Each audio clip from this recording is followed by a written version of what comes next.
College football is filled with many different types of awards, like the Ray Guy Award or maybe the Buckus Award, and who could forget about the Heisman Trophy. Point is, our favorite sport is filled to the brim with all different types of hardware. But today, I want to take a look at my personal favorite, the Fred Biletnikoff Award, which is given to the nation's top wide receiver, and pretty much grade each winner since 2010. But before we hop in, a word from our sponsor.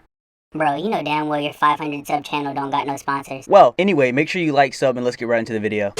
For the start of this video, we take a look at the Oklahoma State wide receiver Justin Blackmon, who would win the Biletnikoff in 2010 by putting up some absolutely bonkers numbers. Coming into the 2010 season, Blackmon was just a sophomore, and while expectations for him were high as the year before he would put up 260 receiving yards on only 20 catches, I don't think anyone outside of Cowboy Nation thought he would put up the video game like numbers he did this year. As with the help of his 27-year-old quarterback Brandon Weeden, Blackmon and the Polks would start the season off running, as they would win 3 straight games, but more importantly, Justin Blackmon would start his first 3 games of the season off with a 125-yard performance against Washington State, a 132-yard outing against Troy, and a 174-yard performance against the Tulsa Golden Hurricanes. Oh yeah, and Blackmon would also lead his team in receiving all 3 of those games, and I might as well get this out the way now. But he would also lead his team in receiving in every single game of the season except for like 1. With 3 wins and some monster stats already in the book, the Polks and Blackmon would face their toughest matchup of the season so far, as they would host 3-0 Texas A&M in their first conference matchup of the season. Blackmon and the Polks would start out slow but stay alive just long enough to make the game interesting in the 4th quarter.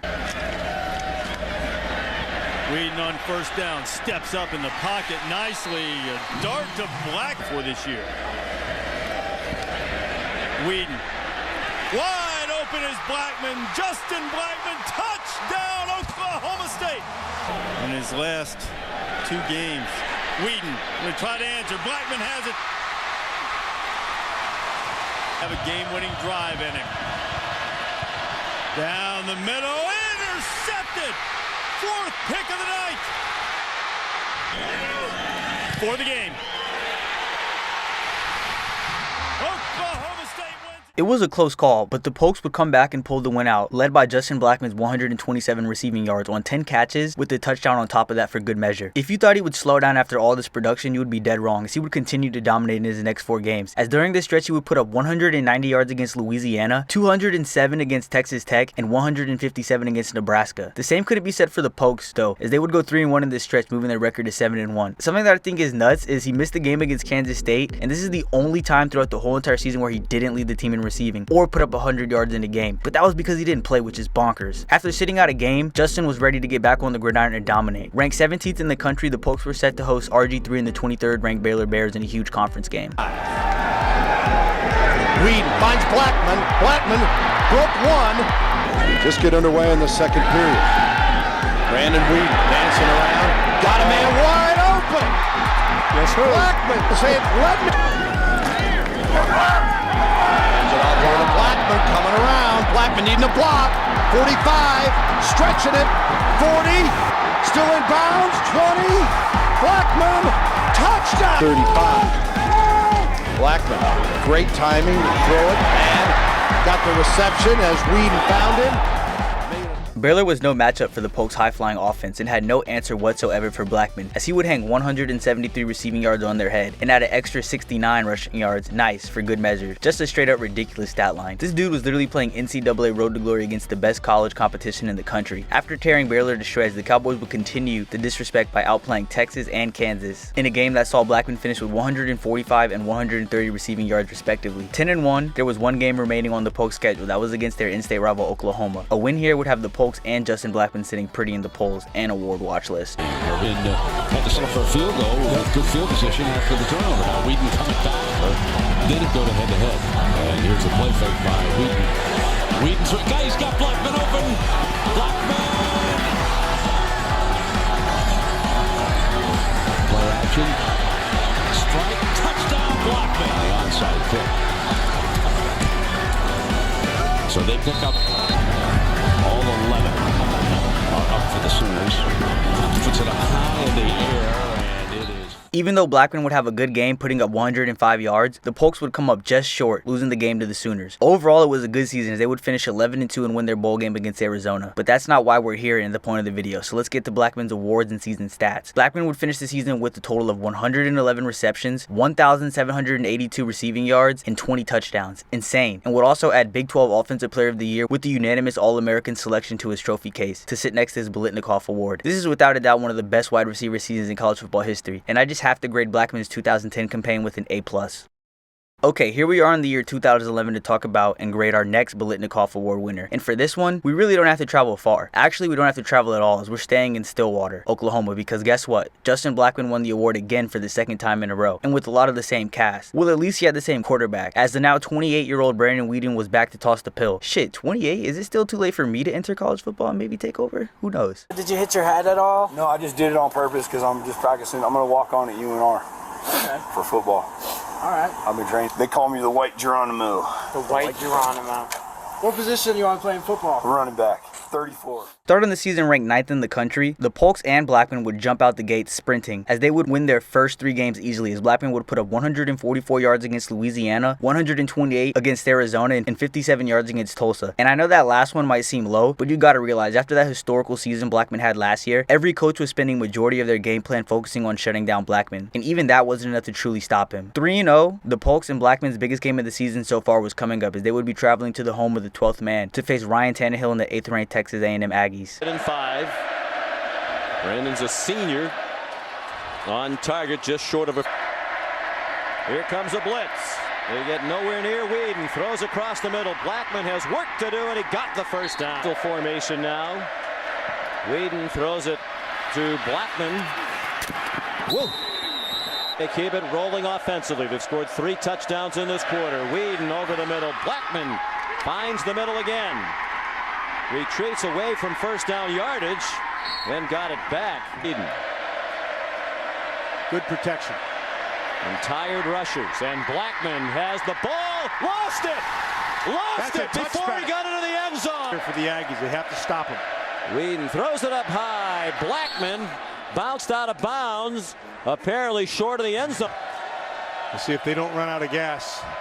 Blackmon's got to be careful. 5 seconds goes a lot slower than you think. They're going to take a safety. On the last play of the game. End of the game. That was After the big win with an even bigger performance coming from Justin Blackmon, we saw him putting up over 121 yards on 11 catches. Besides having Justin Blackmon a part of their squad, I will say this 2011 Polks offense was elite and had serious national championship title aspirations and would continue to plow through the Big 12 competition, adding wins against Kansas, 22nd ranked Texas, Missouri, and Baylor. Our Biletnikoff winner would have some monster games during this stretch, as he would put up over 80 yards with 2 tuds against Kansas, 74 yards against Texas on the road, and an insane 172 yards against Baylor. But his biggest game of the year was about to come up against Colin Klein, my YouTube profile pick by the way, in a game where the 3rd-ranked 8-0 Polks would face off against the 7-1 KSU Wildcats, in a shootout which Blackmon would leave his fingerprints all over the game. Soft coverage on him. Quick throw to him because it was soft. Strength touchdown. You can't play him that soft. Now here's Weeden again. Blackmon to this. In facing this kind of offense. So Weeden from the gun fires complete. Throw for Brandon Weeden. Off a play fake. Weeden comes firing back, and here's Blackmon. Here comes Randall, will be the running back behind Weeden. Play action. Stands tall. Comes middle. Blackmon, and here it comes.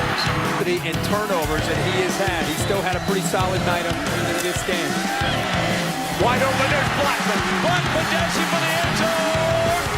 Gave one up and got one back. He's going to try to throw for it again. Got him all alone. Weeden back again. Here's Blackmon. Got it one-on-one. Shoves the DB aside. Klein rolls to the right. Fires high. Incomplete. And Oklahoma State will survive. Hanging up 205 receiving yards against the Wildcats, Blackmon and the Polks would spend their next week dropping a light 66 points against the Texas Tech Red Raiders. And of course, Blackmon would have a great game, putting up 103 yards with 2 touchdowns for safe measure. Ranked 2nd in the country, sitting at 10-0, the Polks and Blackmon were in prime position to make history in Stillwater. All they had to do was travel to Ames, Iowa, and win against the 5-4 Iowa State Cyclones. Against Oklahoma State. Takes a shot to the end zone, and Brandon Weeden, what a throw and catch to Justin Blackmon. We're going to win, but something special is in the air here, and to the end zone. Touchdown! This is the running quarterback with 351 yards. Reverses field, and wide open is White. Touchdown, second. To the end zone. Touchdown. Woody. Touchdown, they did it! Justin Blackmon would finish the game with 10 catches for 99 yards and a touchdown, but even that wouldn't be enough for the Pokes to leave Ames with a win. I think most of us are familiar with the fallout and outcome of this game, but if you are not, let me break it down real quick. So after the loss, the Pokes would show out against the 14th ranked Oklahoma Sooners, winning 44-10, as Justin Blackmon would also put up 95 yards. Oklahoma would win the Big 12 and finish 11-1, and would have to wait for the final BCS rankings to see if they would make the national championship game. Unfortunately, in somewhat of a controversial fashion, they would finish the season third behind two SEC teams in Alabama and LSU. Missing the big game sucks, but as a consolation prize, I guess, the Pokes would win the Fiesta Bowl against Stanford, where Blackmon would dominate, putting up 186 yards. Before we grade this year, let's get to his season stats and awards. Justin Blackmon would finish the year with an insane 121 catches for 1,522 yards with 18 touchdowns, and would be once again a unanimous All-American, and of course win the Biletnikoff for the second year in a row. This year was crazy, I'm gonna be honest. Even though he was getting a lot more eyes on him on defense, I don't think this was better than his first campaign to me. So I'm gonna give Justin Blackmon's 2011 Biletnikoff year a B+. In 2012, we finally got to leave Stillwater for the next Biletnikoff winner, as we visit the city of Angels to take a look at Marqise Lee, wide receiver for the University of Southern California. I'm gonna be honest, we're going to be going through this one a little faster than the previous two, only because this 2012 Trojans team as a whole was mid, as they would finish the year with 6 losses. And this was back then when for some reason the Trojans would start the season ranked in the top 3 to begin the season like every year. Does anyone else remember those times? I will point out though, this team had tons of NFL talent, like Matt Barkley at quarterback and Nelson Aguilar at receiver to name a few. Anyway, let's hop right into Marqise Lee's 2012 Biletnikoff campaign. Starting the season through the first 4 games, Marqise Lee would rack up 197 yards in a win against Hawaii, 23 in a win against Syracuse, 100 in a loss to the 21st ranked Stanford Cardinal, and a 94-yard outing in a win against California. While the Trojans were trying their hardest to not have their season go off rail, Marqise Lee was slowly introducing himself to the world of college football. But in a game against Utah on the road, he would make sure to let everyone know he was the best wide receiver in the country. USC said make the bad man stop. About now Barkley getting heat from the backside and firing it to Lee. He's got a first down. Lee just getting that face mask as red as he brought him down. Marqise Lee trying to shake the guy, and he does. Lee with that great speed. Barkley firing. Oh, Marqise Lee just plucked. Barkley on third down. Pressure from behind. He fires it down the middle. It's complete to Marqise Lee. Lee said, I need a better life than this. Barkley's got a good life finding those receivers. Marqise Lee. My bad. Mixed it up. That's all right. Your teammate had you. Barkley, he's looking for a teammate. Lee's open behind the defense. Marqise Lee. Touchdown, Trojans. Wow, that game was crazy for Lee, as he would go off for 192 yards. And I'm going to let the cat out of the bag early. That wasn't close to his game high from the season. Matter of fact, let's get to the game where he put up his season high. But first, we got to get through 2 games, those being against Washington, where Lee would put up only 24 yards in a win, pretty low totals, but he would bounce back the next week against Colorado, putting up 103 yards in a dub. The thing I really enjoy about this season from Lee was he was a true showman, as he would choose to unleash his most magical performances when nobody expected. As against the Arizona Wildcats, he would make history. Barkley on 1st and 30. He's going to launch it downfield for Lee. Marqise Lee. That solves the penalty. Barkley looking for Lee, and he comes up with 3rd and 7. Barkley with time and with the completion. Marqise Lee. Watch out. Goodbye. Barkley right in stride. And dive. Barkley looking for Lee and finding him, and here he goes again. Marqise Lee, touchdown. Of your screen, 2nd and 10. Barkley, plenty of time, and he finds Marqise Lee, who goes backwards to try to get more yardage, and he does. Linebackers got to get out of there. They only bring 3. Rush doesn't matter again. Marqise Lee. Although the USC Trojans would lose the game to Arizona 39-36, who really cares? Because what I'm about to tell you will blow your mind. Our guy Marqise Lee would absolutely torch the Wildcats defense, putting up a stat line straight out of NCAA 25. This dude would finish the game with 345 receiving yards. To put that in perspective, just how absurd this stat line is, Matt Barkley, the quarterback, would finish with more than 345 yards twice that season. And one of those games was Marqise Lee's record-breaking performance. Yeah, you heard me right, record-breaking performance. Because for the rest of time, unless the Pac-12 comes back, which who knows at this point, Marqise Lee's 345 receiving yards against Arizona will stand as the most in a single game in Pac-12 history. You would think after a game like this, Lee would let us down, but this dude would keep on rolling, putting up 157 yards the next week in a loss to Oregon, and in the next 2 games finishing with a stat line of 161 yards versus Arizona State and 158 against in-state rival UCLA. Eyebrows, wouldn't you? Barkley to throw it. This time he finds his man, Marqise Lee. Nice move after the catch. Still going, and here comes a blitz. Barkley over the middle, caught. Marqise Lee at the.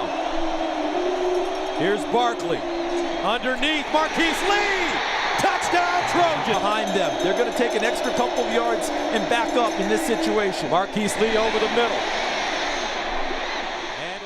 Sitting at 7-4 after the loss to UCLA, the season was pretty much over, as the following week they would run into national championship-bound Notre Dame and get whooped. So let's take a look at Marqise Lee's season stats and awards for his 2012 season. Marqise Lee would finish with 118 catches for 1,721 yards and 14 touchdowns, and also add a unanimous All-American selection as well as a Pac-12 Offensive Player of the Year award, with of course the cherry on top being his Biletnikoff. Lee broke records this year, dominated the conference, and was just a flat-out beast on the field. I have to give this season another A+.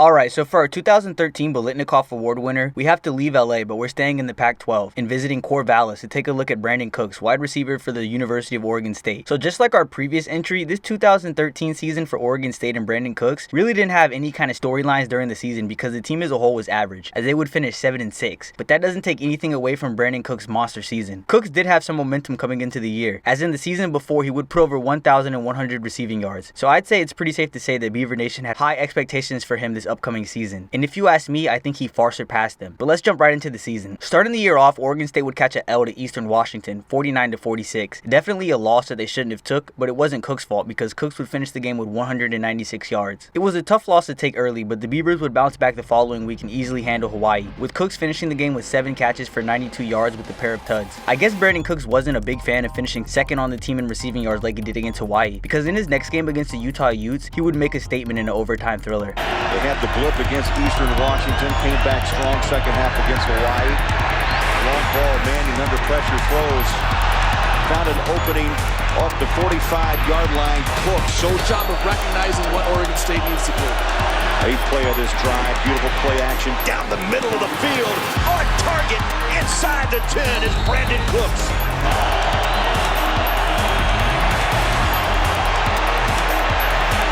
Flea flicker.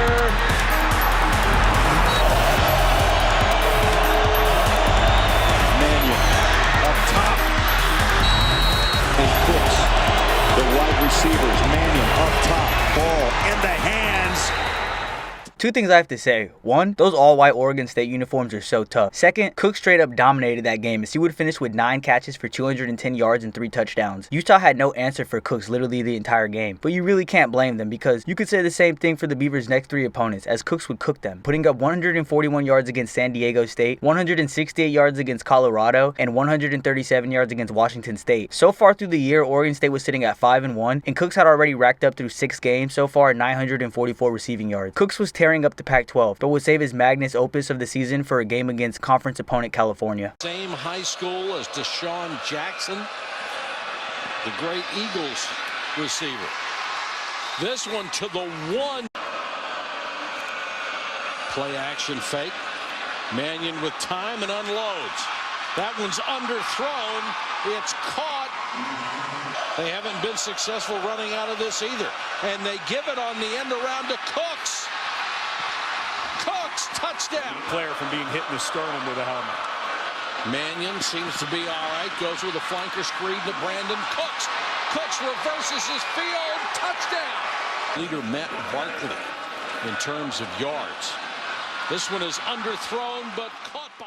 Another monster performance from our 2013 Biletnikoff Award winner, as he would finish the game with 13 catches for 232 receiving yards and a tud to top off that stat-stuffing performance. Cooks was taking over college football, letting it be known he is one of the best receivers in the country. Unfortunately, the same could not be said for the Oregon State Beavers, as after reaching such a high point during the season, the Beavers would crash back down to reality, losing their next 4 games in a row. I must point out, though, that during these losses, Cooks was still balling out, as against 6th-ranked Stanford, he had 80 receiving yards. Versus USC, he would finish with 88 yards, 99 against Arizona State, and 117 against Washington. The season was pretty much over, as the Beavers were sitting at 6-5, coming up on their last week of the season, that being rivalry week. And as us college football fans know, a season can be an L all year long, but as long as you win that rivalry game in the last week of the season, everything that happened before seems to vanish into thin air. And the feeling around Corvallis was no different. Going into rivalry week, as they were visiting the 13th ranked Ducks, a win here could make their underwhelming season a success. Rush for Oregon has been so effective when they've been in long yardage situations. Mannion throws, completes to Brandon Cooks. That's remaining.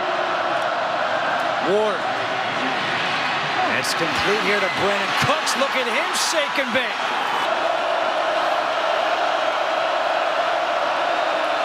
Play action again.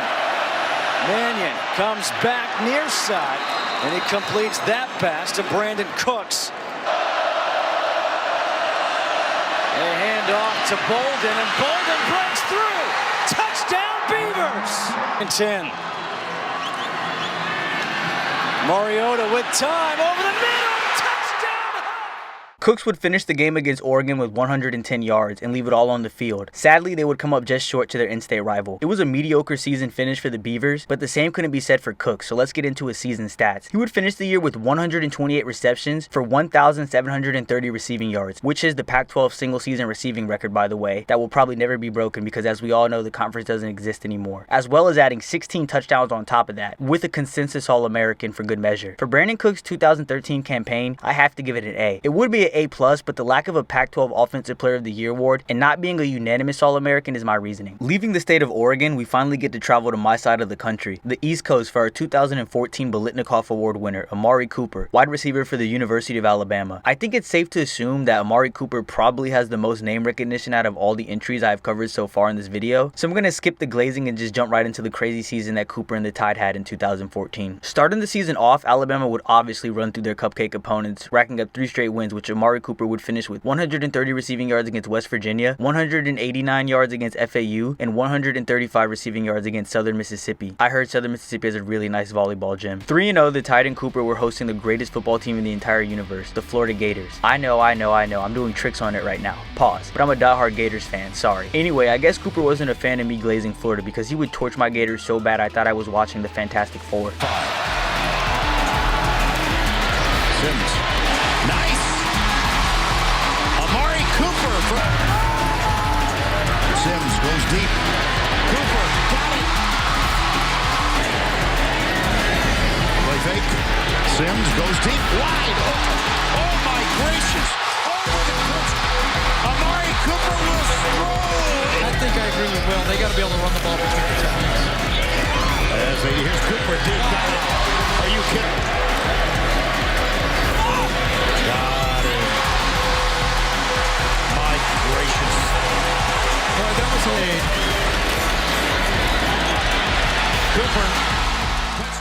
That boy Cooper left the game in gator boot, no cap. Listen to this bonkers stat line against an SEC defense. Cooper would finish the game against the Florida Gators with 10 catches for 201 yards and 3 touchdowns. But thankfully for me, I guess, and other Bama haters, the following week the 3rd-ranked Crimson Tide would lose in an all-time classic to Ole Miss on the road 23-17. I will say though, Cooper played pretty well as he finished the game with 9 receptions for 91 yards. Following the loss to Ole Miss, the Tide and Cooper would not bring their A game for their next matchup against the Razorbacks, as they barely squeaked by with the win 14-13, as Cooper would only finish with 22 yards. You could say he laid an egg that game, but I wouldn't say that too loud because Cooper would absolutely go off in his next 3 games, which were all wins, where he would put up 141 yards against 21st ranked Texas A&M, 224 receiving yards against Tennessee, and 83 yards against 16th ranked LSU. After this monster stretch of play from Cooper, the Alabama Crimson Tide were sitting at 8-1, ranked number 5 in the country, and clawing their way back into the college football playoff picture. Their next matchup was against my favorite coach of all time, Dan Mullen, the Dallas Cowboys quarterback Dak Prescott, and the number 1 ranked team in the country, Mississippi State. Next up against Cooper.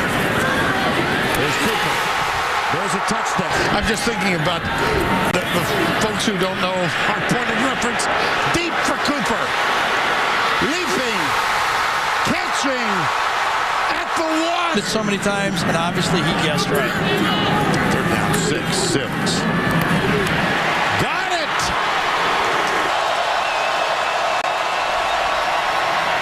Into the end zone.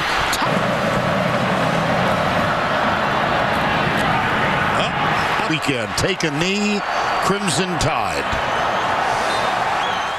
After the humongous win, which saw Amari Cooper put up 8 catches for 88 yards and a touchdown, Alabama would catapult up the rankings to the #1 spot and keep the momentum rolling, as they would blow out the last 3 teams on their schedule in games which saw Amari Cooper finish with 46 yards against powerhouse Western Carolina, a monster 224 yards against Auburn in the Iron Bowl, and it finished the season off a cool 83 yards in the SEC championship game against Missouri. To end the regular season, Alabama would finish the season with the 1 seed in the college football playoffs and be matched up against the Ohio State Buckeyes. But before we get into that game, let's look at Amari Cooper's season stats and awards and give his 2014 Biletnikoff year a grade. So Amari Cooper would finish the 2014 season with 124 receptions for 1,727 yards and 16 touchdowns, and would also be a unanimous All-American and finish 3rd in Heisman voting. If it wasn't for Alabama having such a loaded team with NFL talent all over the ball, and the fact that Cooper had some extra games to rack up more yards, I would have graded it higher, but I have to give it a B+. This video is already extremely long, so I'm going to end it on Cooper's highlights versus Ohio State in the playoffs, but we'll be starting right where we left off in 2015 in part 2.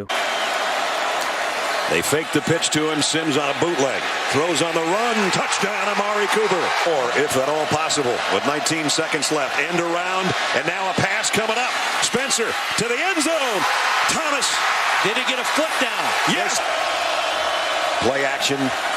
Sims fires. This time he's got it complete to Amari Cooper on a first. Fowler, the fullback, is going to lead the way for exactly what Todd called. Touchdown. Ezekiel Elliott, and he's got an opening. Elliott off to the races. Can they catch him? No, they can't. Touchdown.